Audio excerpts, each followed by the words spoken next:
This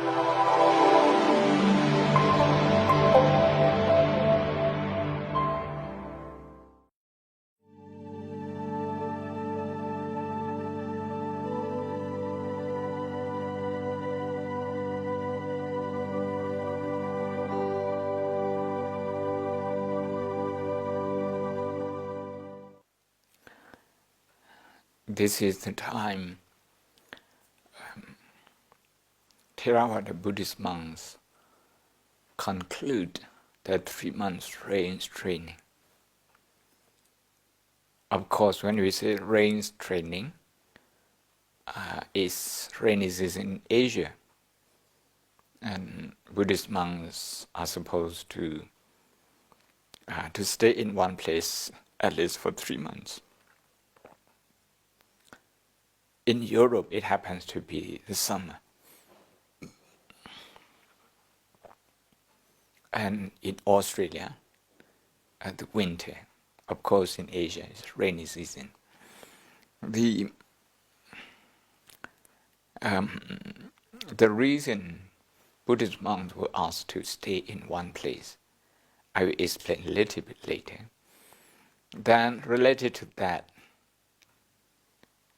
if one observes Theravada Buddhist communities, there is another practice at the end of the rains retreat.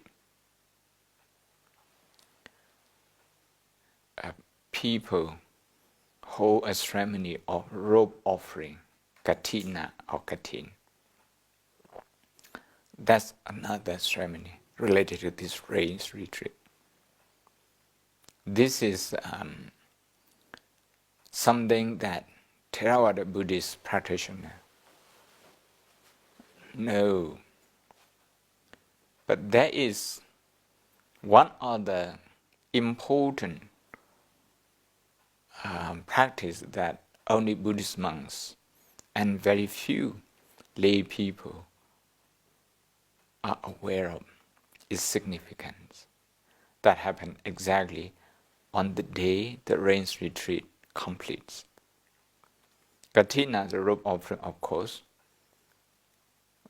can take place any time within 1 month after the completion of the rains retreat. So,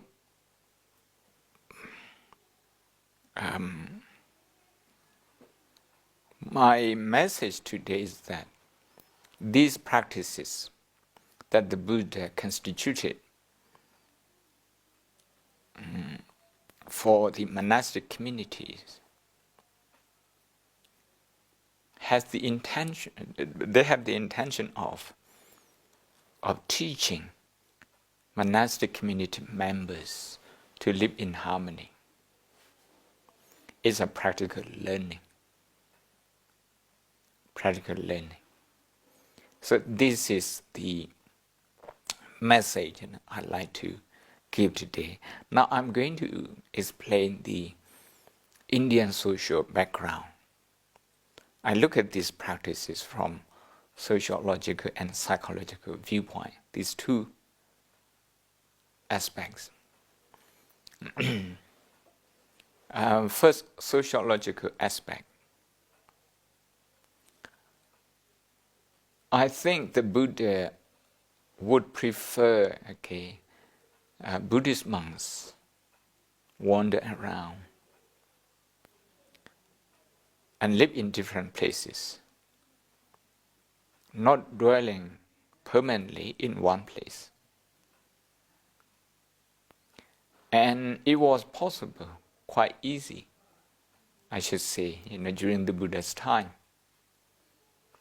We had more forests, more trees, more animals than human beings. Now, with the growth of population, it's hard for Buddhist monks in some countries to find a forest to live in. It's difficult. And in countries where there are some forests,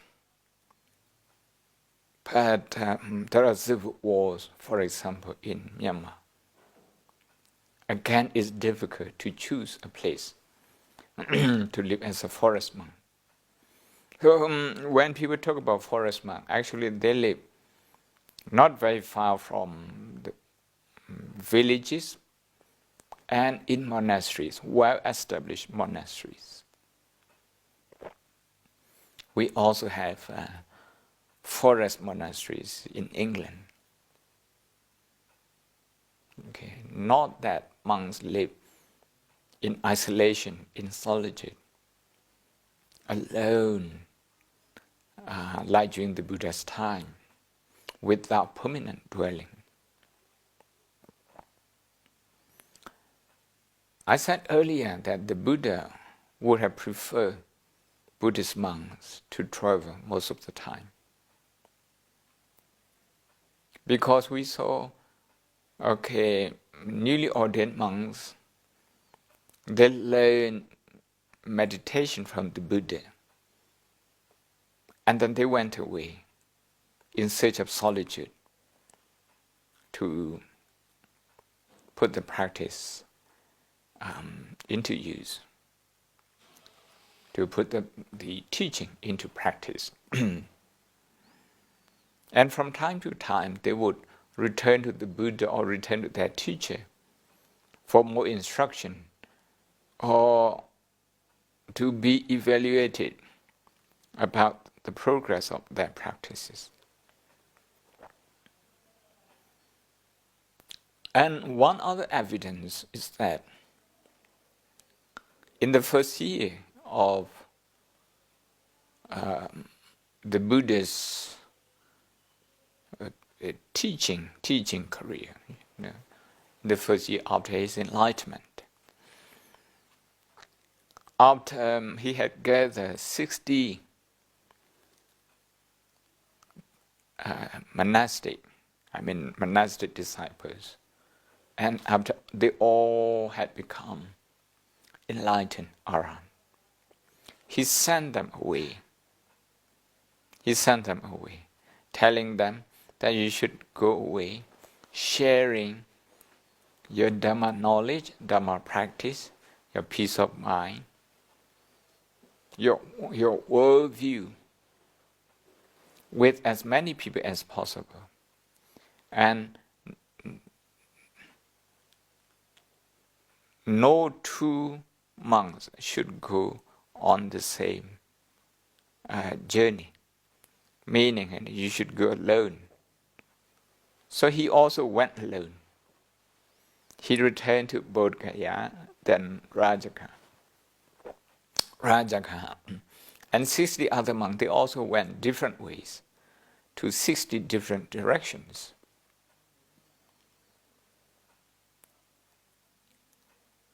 Therefore, helping the people to cope with daily stress, to look at life with right understanding, to train the people to cultivate positive emotion, morality.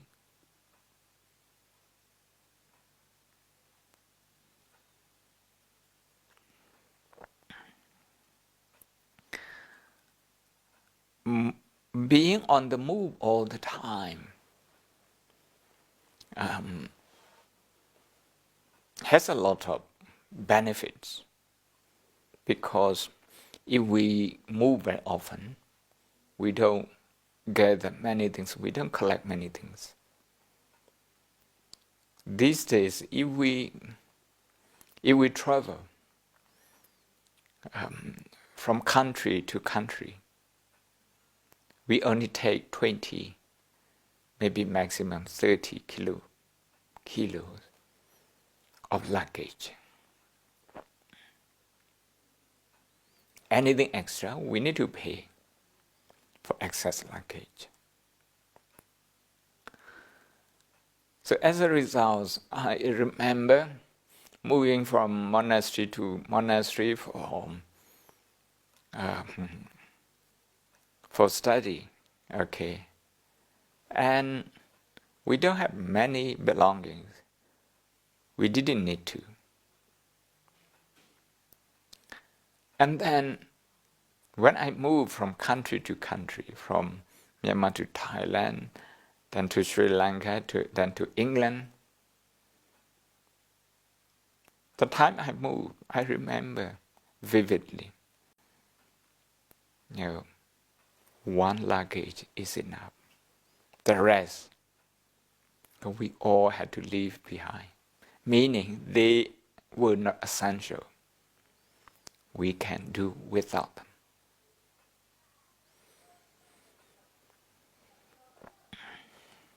If we don't accumulate many things, if we don't have many belongings, most of the things that we have it as community property in each place. So this is what monastic community is about. For personal belonging, we have limit. So if we have monastic community living like that, more community properties, less personal belonging, we have to interact with each other.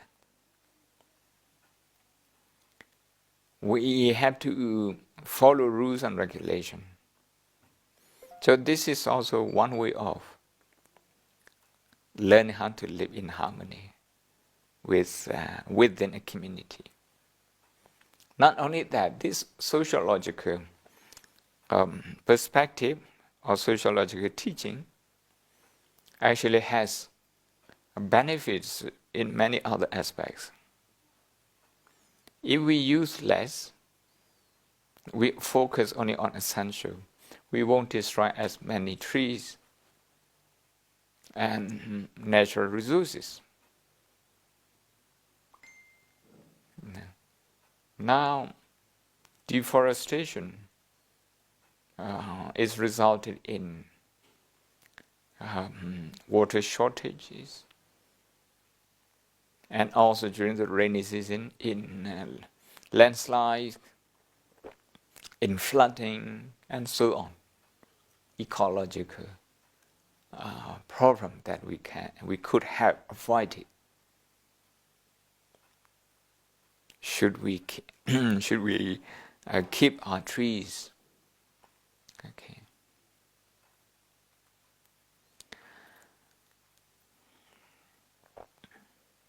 Then moving around means Buddhist monks, they come into contact with different cultures. In one sutta, the Buddha just show the benefit of his moving around, that he learned many languages from many cultures. For example, arms bow. Okay, he knows many languages how to call a bow. That's in the Majjhima Nikaya. And if we move around, interacting with many people, actually, we have more respect to their culture, way of life, belief systems. Widely traveled, widely read people, usually they are more generous, they are more understanding, they are more respectful to other cultures, instead compared to people who live in their own enclave. Okay, never exposed to the outside world.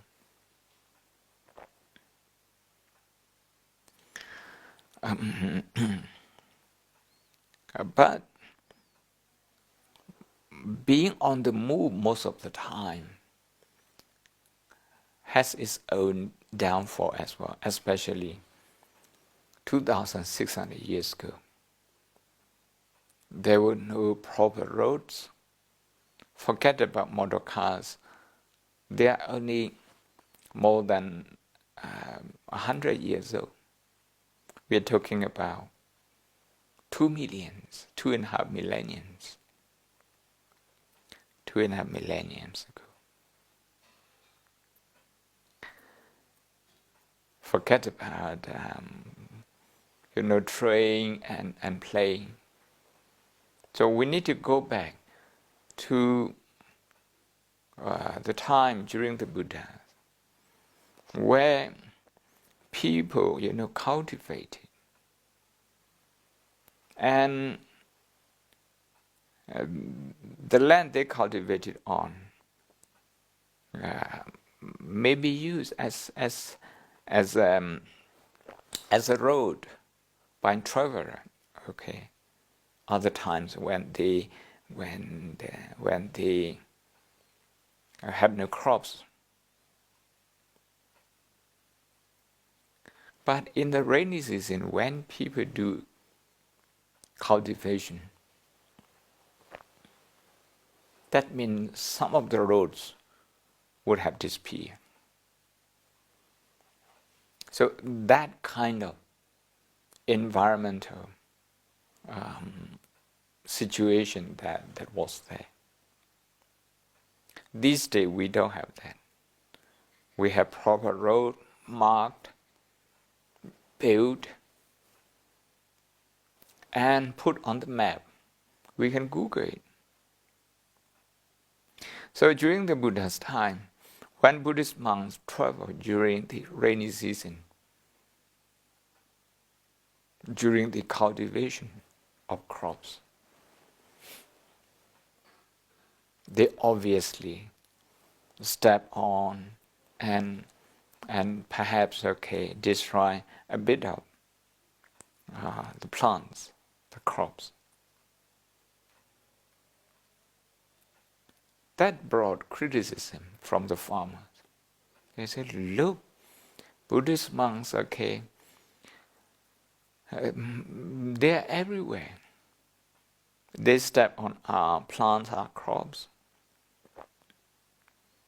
Why aren't they stay in one place like other ascetics? Because in India, other ascetic communities at that time, they already observed the practice of staying in one place during the rainy season. So this, for this ecological and sociological reason, the Buddha laid down the rule that Buddhist monks should stay in one place during the rainy season. For ecological reason, and also to avoid conflict with the farmers. This is for sociological reason. But the Buddha, when he laid down this rule, he actually went beyond the original cause of environmental concern, social concern.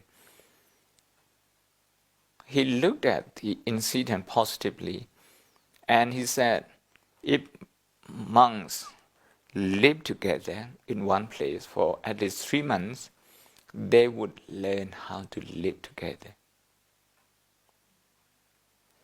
Not just among themselves, the monastic community, but also with lay people whom they depend on for their upkeeping, like alms and robes.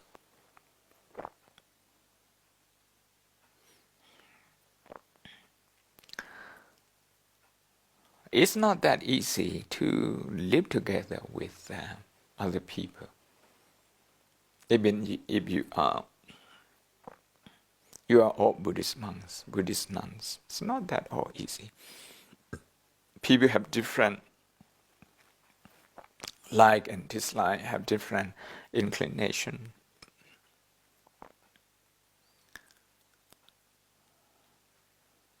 If some people go to bed late, some people go to bed early, it's difficult for them to live close to each other. One person would get up early, the other person would still be sleeping. This is just to give an innocent example. But these kind of innocent differences, they can be very irritating. They can cause disharmony. So sharing space is challenging for human beings, even between the mother and her children. And when the children start growing up, both sides would find it difficult to share the space. So they need to learn, they need to evolve, they need to grow, to change, like that. And finally, children move out.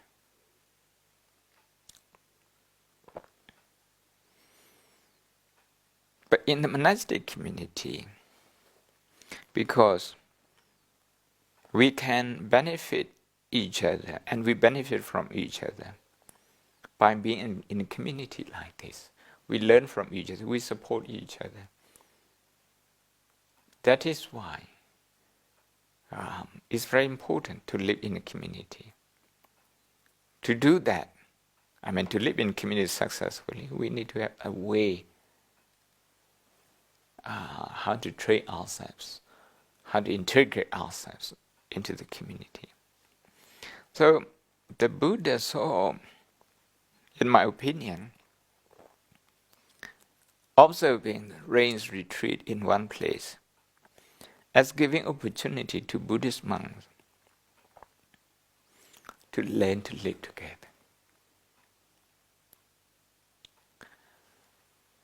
When we learn to live together, some people may be a bit more talkative, some people may be less talkative. Some people would like to do more meditation, some people half meditation, half reading. And some people would be more social. So, all sorts of personalities. Because of this, in the first 20 years after his enlightenment, every fortnight, the Buddha would repeat the same teaching to the community of monks. That teaching is based on what we call tolerance, or patience, or forbearance, whatever you want to call that. In Pali, it's called Khanti, in Sanskrit Shanti. So this is about inner training that everyone should have. How we should develop respect for each other. If we have respect for each other, then we can easily tolerate each other. We are patient toward each other. When I say respect, one is respect that we have for ourselves. We should develop this. The other is respect for other people, this for the community. If we respect ourselves, we would be careful about what we say and what we do, because we hold our own dignity dearly. Okay, we respect ourselves and we follow the rules. For example, we respect ourselves and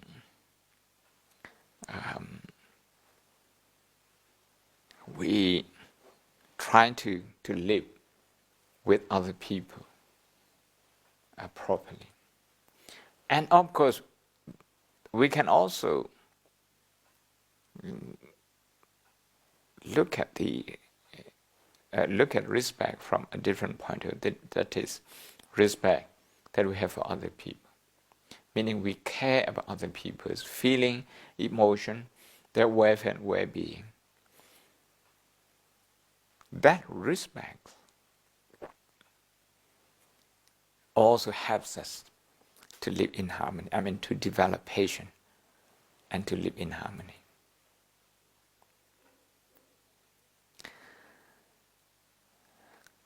So, say we live together for 3 months. At the end of the 3 months, the last day, the last full moon day,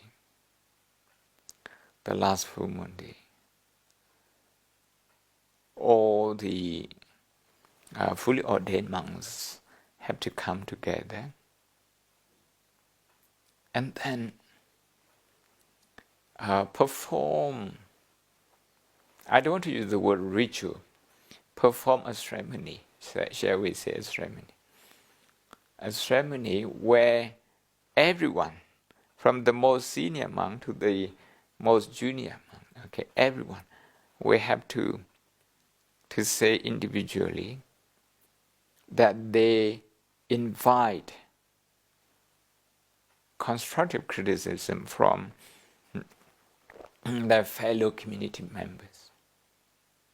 This is an easy thing. So this is to practice humbleness. This humbleness is possible if we respect ourselves, if we respect other people.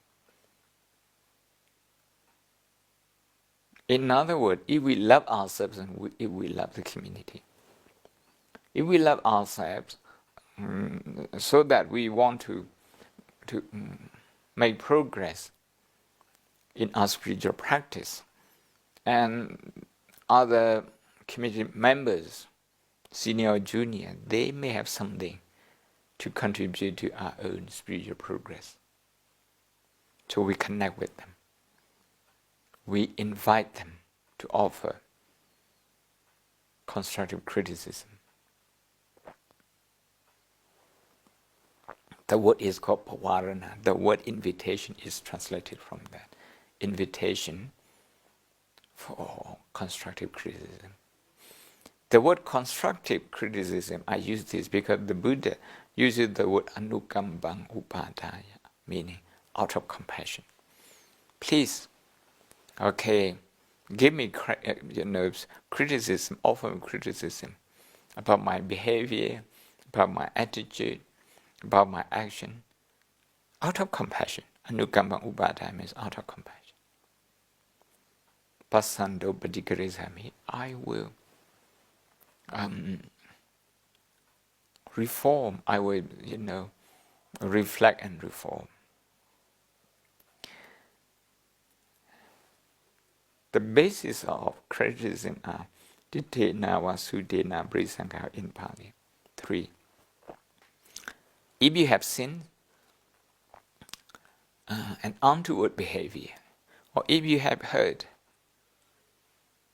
inappropriate words from me, or if you are just in doubt, that I might be in the wrong, then please help me to correct them. So this is a very good practice, but difficult to do. Difficult to do because we have our own pride. So if we don't care enough about ourselves, if we don't care enough about the community, we wouldn't be able to do this. And the Buddha said, you need to do this at the end of the Rains-retreat. So for 3 months, you prepare your mind. You train yourself for the right attitude. And when the day comes, you have to say it. Meaning, you give an open invitation to all monastic community members to offer you this constructive criticism. Only when a Buddhist monk has fulfilled this requirement, and also the other requirement, which is to stay in one place for 3 months, these 2 requirements are met, then that Buddhist monk will be qualified to accept the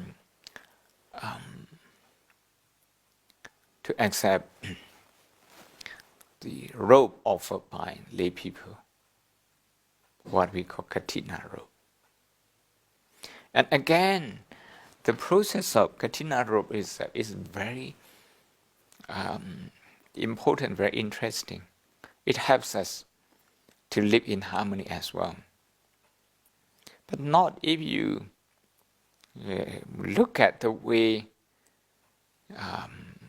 people get their clothes, okay, these days. You need to go back to India during the Buddha's time, 2,600 years ago, when everybody had to weave their own clothes, dye it, sew it. Okay, it was all handmade. I mean, until about 150, maybe 200 years ago, in many places, this practice was still prevalent. So Buddhist monks were no exception. They had to make their own clothes. All they got from the people is thread, okay, enough thread. Then they had to weave it into a piece of cloth.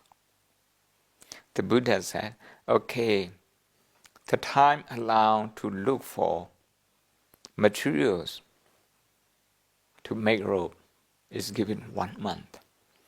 But the actual time to make robe is only 1 day, that's 24 hours.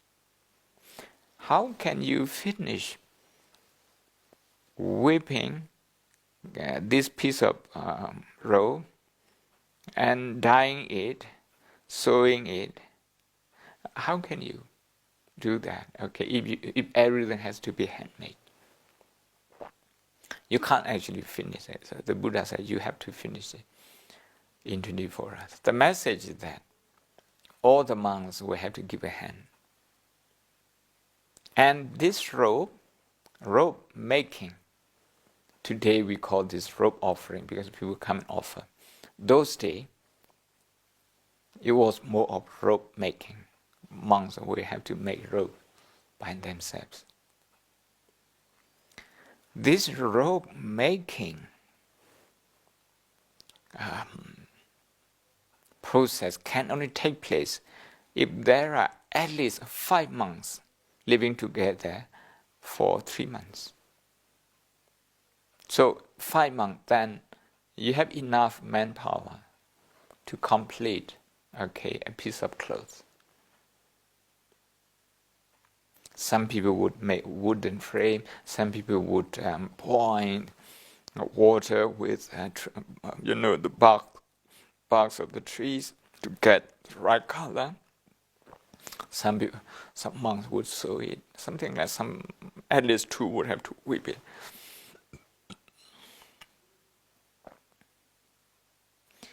Only 1 piece of robe, but 5 monks are working on it.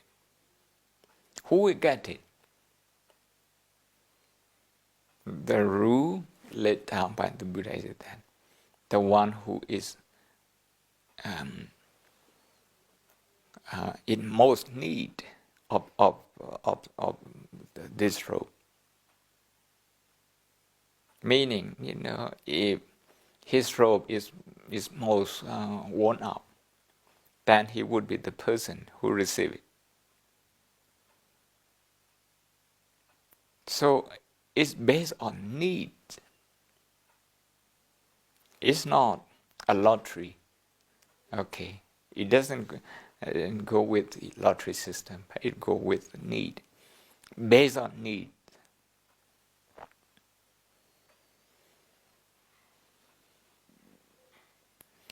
But if you have not achieved enlightenment of some stage, you would still feel that it's not fair. Okay, because you are also in need of robe. But mostly the monks would judge that the other monk, one of the other monks, is more of in the urgent need of this piece of rope, then there can be disagreement, there can be conflict. So the Buddha looked at such thing into detail. Okay, he took care of such thing, because things can get out of hand. You have sibling rivalry in families, where 2 siblings, 3 siblings, 4, 5, 6, 10 siblings. Okay, although they are blood related, they cannot rejoice in each other's making progress sometimes. Instead, they look at each other as rival.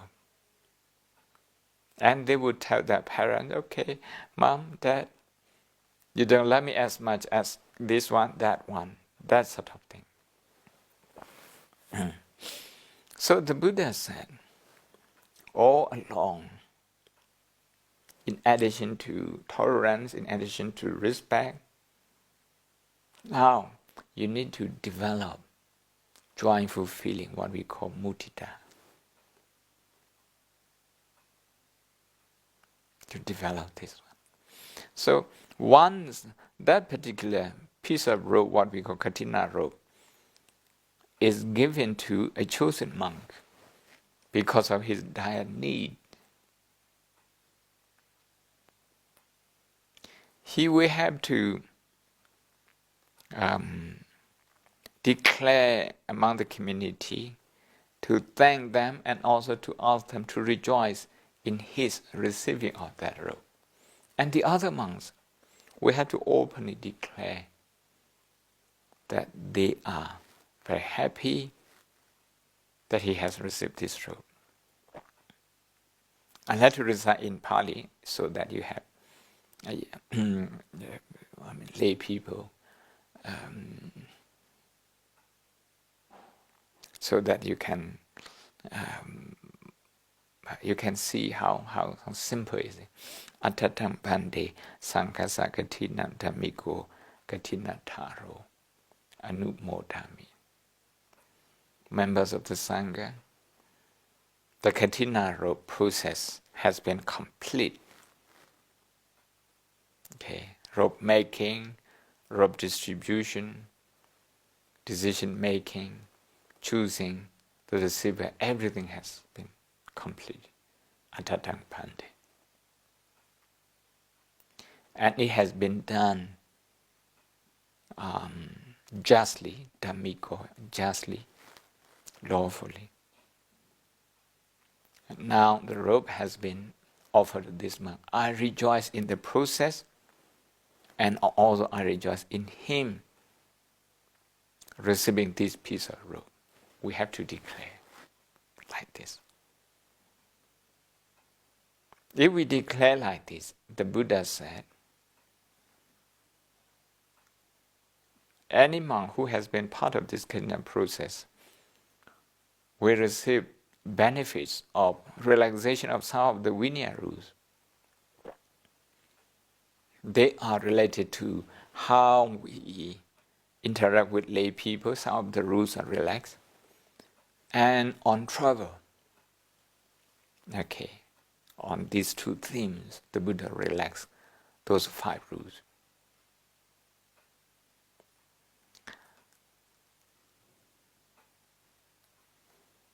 Interaction with people, this is one area where there can be conflict.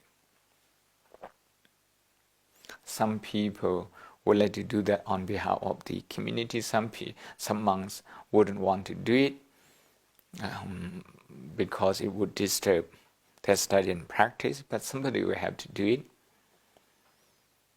Then the monk who connects with the people more, who meets the people more, obviously, okay, he will be better known to the people. And that recognition itself can change his mind if he is not stable in his practice, if he is not established in his practice. The impact of meeting many people, listening to them, is not that easy. These days, in modern days, in a public relationship, has become a profession on its own. But in the monastic community, we have to have one monk responsible for this. In every community member, all along, we have to have this. It can be tiring, it can be quite enjoyable. We don't know. But it can be a problem area. And that. Sometimes, because you have to make a decision on behalf of the community when you talk to the people. So the Buddha would relax some rules on that. And on travel, when monks most of the time move from place to place in the early days, there have to be rules and regulations governing the arrival in the community and the departure from that community. Doesn't matter how long you live. There are protocols to follow. So the Buddha would relax them. If you have gone through this process involving living in the same place for 3 months with other monks, as we call Rains-retreat. The second one, at the end of the Rain-retreat, to invite other monks to offer you criticism for your shortcoming. The third one is to make robe together and offer it to one monk who is who needs it most. So you can see all along the Buddha wouldn't shy away from social problem. That the way he approaches those social problems is to look at the social condition, social situation, as much as the psychological factor of each monk. So each individual monk in the community, they would have to develop their mind, tolerance or patience, respect for self and for others, mudita, that is rejoicing in other people's welfare and well-being, and also their progress. Not to feel jealousy. So these are inner qualities that we have to develop when we live together in a community. This community can be a community of 2 people, like lay people live as husband and wife. Otherwise, there will be they will see each other as rival, or who earns more, who is better recognized by the neighbors, and that sort of thing. Who sacrifices for whom? Things can go endlessly. And the community we talk about, it can be a bigger one, with parents and children, or with extended family. Competition, rivalry, and insecure feeling, jealousy, that sort of thing. It happens everywhere. Or we can talk about a community like a village, like a town, like a constituent, or like a country, or like an international organization.